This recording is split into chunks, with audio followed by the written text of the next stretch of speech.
3 quick ways to deal with your child's negative attitude. Hey there, I'm Charlotte with Colorful Teaching for Youth. Thank you so much for joining me. I'm so happy that you're here. Now, do you have a child who is constantly just bringing everyone down with their negative attitude, even when there's something positive going on around them? Does it bother other people? Does it bother you and your family? Does it just make other people upset? Do they complain about everything? If so, then we're going to look at how to help them today. Now, if you feel like you've tried everything and it's not working, don't worry, this is not the end of the road, because you can make a change with them, but it's going to take a lot of time and energy on your part. So bear with me, have some patience, and let's do this, okay? So let's look at the first step, which is changing the perspective. So when your child starts to talk about all of the negative things in their life, let them.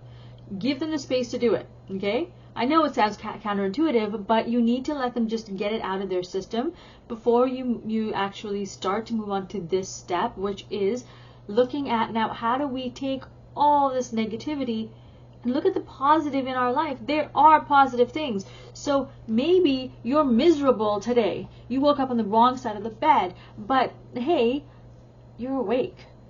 You have the opportunity to get out there and do something for yourself, you know? Or I remember when I was going through a very low time and I was super depressed about things, I could barely get myself out of bed because I was just so upset. I'd hit like a really low point in my life.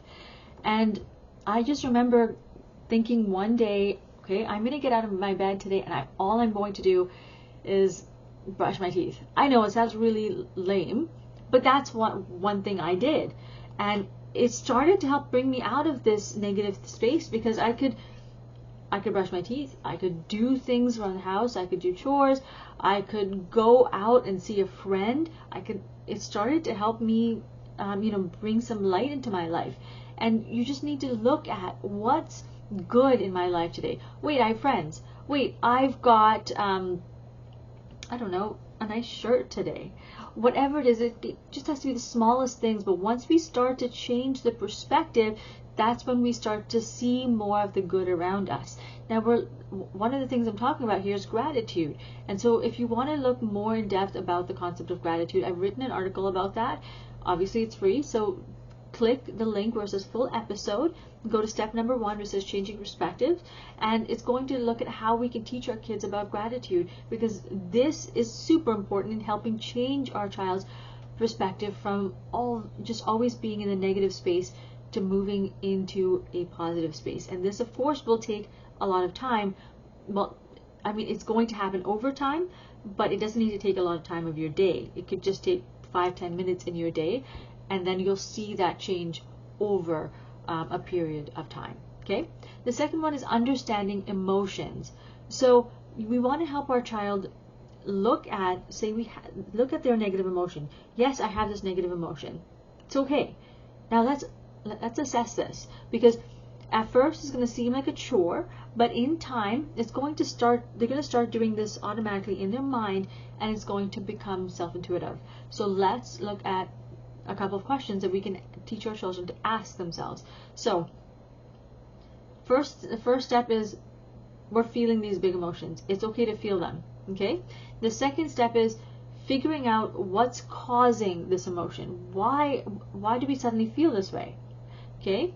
The third step is, does the size of the problem fit the size of the feeling? So, for example, if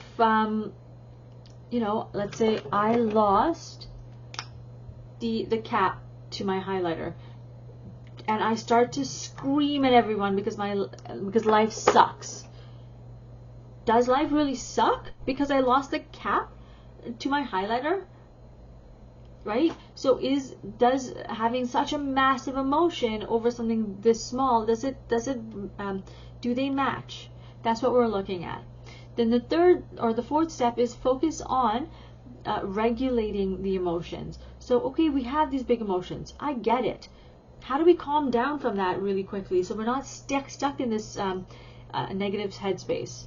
Okay, now if you want to teach your children about self-regulation, check out the link in the description where it says full episode. Go to step number 2 and look at all the different ways that we can work on regulating our emotions. Now there's 4 different resources. You're going to choose the one that best meets the needs of your kids.